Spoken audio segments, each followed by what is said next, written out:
Assalamualaikum warahmatullahi wabarakatuh. Apa kabar hari ini? Alhamdulillah baik ya.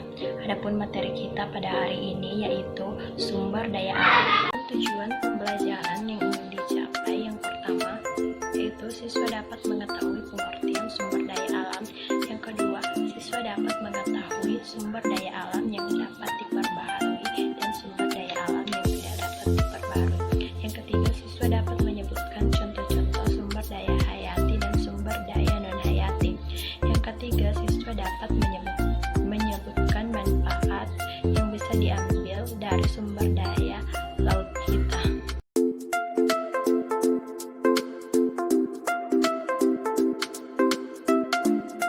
Nah, hari ini kita akan belajar tentang sumber daya alam. Nah, sekarang coba kalian perhatikan. Wah, ada pegunungan, kemudian ada lautan. Semua ini ada di Indonesia. Betapa kayanya Indonesia ya. Benar sekali, Indonesia terkenal akan sumber daya alamnya. Apakah anak-anakku tahu itu? Banyak sekali sumber daya alam yang ada di Indonesia. Kita wajib melestarikannya ya, agar tetap bisa kita manfaatkan dengan bijak. Nah, sekarang apa sih yang dimaksud dengan sumber daya alam?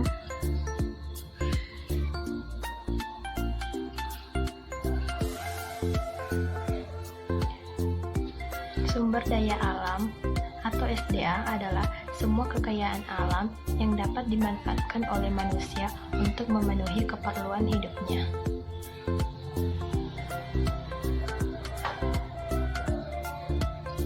Berdasarkan sifatnya, sumber daya alam dibedakan menjadi dua, yaitu sumber daya alam yang dapat diperbaharui dan sumber daya alam yang tidak dapat diperbaharui.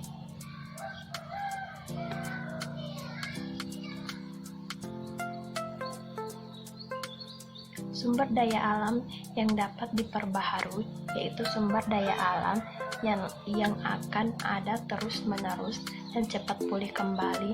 Jika kita menggunakan dalam jangka waktu yang lama, kita bisa memperolehnya kembali dalam kurun waktu yang tidak lama. Sumber daya alam yang dapat diperbaharui dibedakan menjadi dua, yaitu yang pertama hayati. Hayati berasal dari makhluk hidup seperti tumbuhan dan hewan. Contoh sumber daya hayati tumbuhan atau bisa sering kita sebut nabati, ada buah-buahan, kemudian ada jagung, ada sayuran dan sebagainya. Sedangkan sumber daya hewani atau biasa kita sebut hewan, ada ikan, kemudian ayam, sapi, dan sebagainya.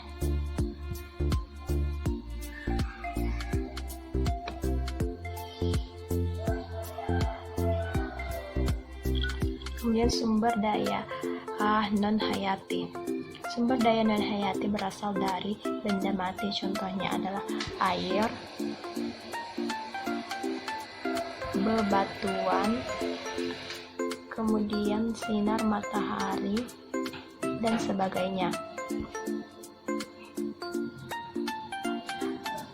Kemudian sumber daya alam yang tidak dapat diperbaharui. Sumber daya alam yang tidak dapat diperbaharui adalah sumber daya yang akan habis dan proses pembentukannya memerlukan waktu yang lama. Sumber daya alam yang tidak dapat diperbaharui dibedakan menjadi tiga. Yang pertama yaitu energi. Contoh dari energi ada minyak bumi, gas alam, dan batu bara. Kemudian mineral logam. Untuk mineral logam seperti nikel, emas, tembaga, dan sebagainya. Sedangkan untuk mineral non-logam contohnya seperti pasir, batu kapur, dan sebagainya.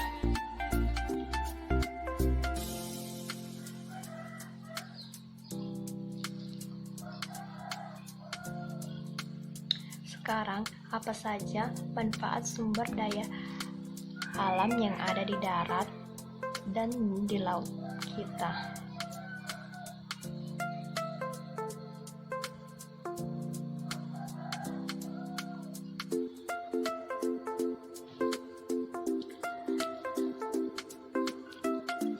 Kita tahu bahwa sekarang ini Indonesia kaya dengan sumber daya alamnya, apalagi 2/3 dari Indonesia adalah perairan. Oleh sebab itu, Indonesia dijuluki dengan negara maritim. Lalu, apa saja manfaat yang bisa kita ambil dari sumber daya alam laut kita? Nah, yang pertama yaitu ada perikanan. Perikanan Indonesia memiliki potensi sumber daya alam yang sangat besar. Jenis ikan yang dikonsumsi di perairan Indonesia antara lain ada cakalang, layar, tuna, kerang, udang, cumi-cumi, dan sebagainya. Dan masih banyak lagi. Hasil perikanan Indonesia selain berasal dari laut, para nelayan Indonesia juga melakukan budidaya perikanannya. Selain itu, hasil perikanan Indonesia juga bisa kita ekspor. Yang kedua, industri garam. Garam merupakan salah satu bumbu masakan yang dibutuhkan masyarakat Indonesia. Garam juga dapat bermanfaat untuk kecantikan dan juga kesehatan. Garam ini dibuat dari penguapan air laut.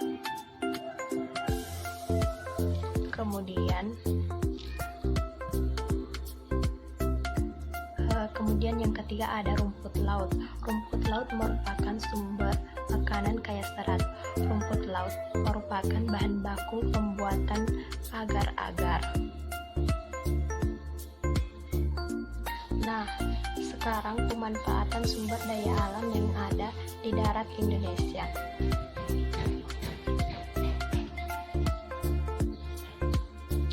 Indonesia terkenal akan pertaniannya dan perkebunannya yang sangat luas. Beberapa manfaat yang bisa kita ambil, salah satunya yaitu dari jagung dan padi.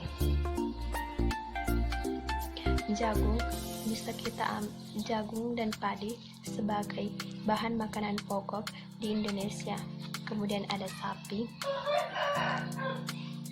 Sapi bisa kita ambil dagingnya dan susunya. Kemudian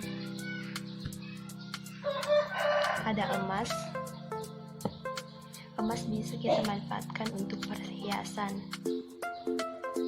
Itu semua adalah pemanfaatan sumber daya alam yang ada di darat maupun yang ada di laut.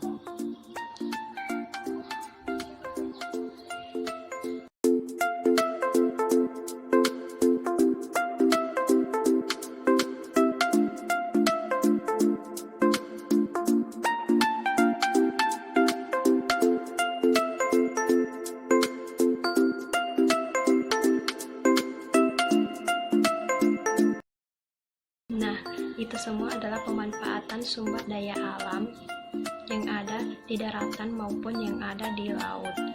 Kita sebagai manusia untuk melestarikannya agar tetap bisa menikmatinya tanpa khawatir kehabisan.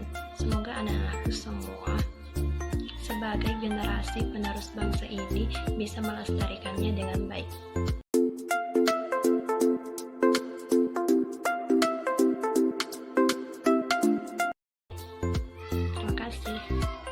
Assalamualaikum warahmatullahi wabarakatuh.